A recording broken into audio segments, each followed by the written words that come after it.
আবারও যান সন্ত্রাসের বলি হলেন এক ব্যক্তি। ঘটনার সোমবার কাকভোরে অসম আগরতলা জাতীয় সড়কে তেলিয়ামুড়া থানাধীন চাকমাঘাট এলাকায় ভয়াবহ পথ দুর্ঘটনায় মৃত্যুর কোলে ঢলে পড়লেন সেই ব্যক্তি। প্রাপ্ত খবর, TR05C1716 নম্বরের একটি পাথর বোঝাই লরি চুড়াইবাড়ি থেকে আগরতলার উদ্দেশ্যে রওনা হয়। আচমকা তেলিয়ামুড়া থানা এলাকার চাকমাঘাট এলাকায় মাঝ রাস্তায় গাড়িটি দাঁড়িয়ে টায়ার চেক করছিল। এমন সময় পেছন দিক থেকে TR061592 নম্বরের একটি মাল বোঝাই ছোট গাড়ি সজোরে ধাক্কা দেয় গাড়িটির পেছন দিকে। এতে ছোট গাড়িতে থাকা গাড়ির মালিক ঘটনাস্থলেই মৃত্যুর কোলে ঢলে পড়ে। মৃত ব্যক্তির নাম জানা সম্ভব হয়নি।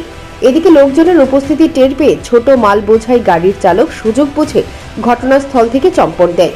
দুর্ঘটনার বিকট আওয়াজে মানুষজন ছুটে এসে ঘটনাটি প্রত্যক্ষ করে তেলিয়ামুড়া অগ্নি নির্বাপক দপ্তরের কর্মীদের খবর পাঠালে তারা ঘটনাস্থলে পৌঁছে ঘটনাস্থলে মৃত্যু হওয়া ছোট গাড়ির মালিককে উদ্ধার করে তেলিয়ামুড়া মহকুমা হাসপাতালে নিয়ে যায়।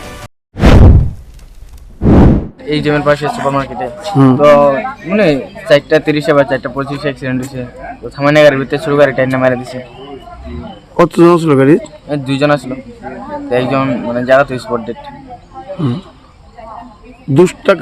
দুষ্টা তো এমনি মানে ছোট গাড়িটা দুষ্ট না, এমনি মানে এটা ঘুমাতে নামাছে। আর বড় গাড়িটার মানে তো এদিকে থামার যাওয়া আসলো না, তো হাইওয়ে রুট পার্কিং বানিয়ে দিচ্ছে সরকার, পার্কিং তো রাখতে পারে।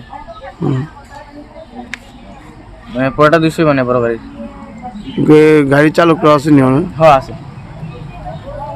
ছোট গাড়ির না, ছোট গাড়ির তো করতে পারে না। ছোট গাড়ি তো এখানে আসলো, তো তারপরে যেন কই গেছে। তার কতজন মারা গেছে? একজন মারা গেছে ছোট গাড়ি যে মালিক আছে। নাম টাম জানা গেছে? গাড়ির মালিক জানে? হ্যাঁ, কারা গেছে গাড়ি মালিক? ওই ড্রাইভারটা বসলো অ্যাক্সিডেন্ট হয়েছিল। হাসপাতাল সূত্রে জানা গেল, মৃতদেহ ময়না তদন্ত শেষে পুলিশের উপস্থিতিতে পরিবার পরিজনদের হাতে তুলে দেওয়া হবে। সাত সকালে ভয়াবহ দুর্ঘটনায় এক ব্যক্তির মৃত্যুর ঘটনাকে কেন্দ্র করে গোটা এলাকায় ব্যাপক চাঞ্চল্য ছড়িয়েছে। Bureau report, news prime Tripura.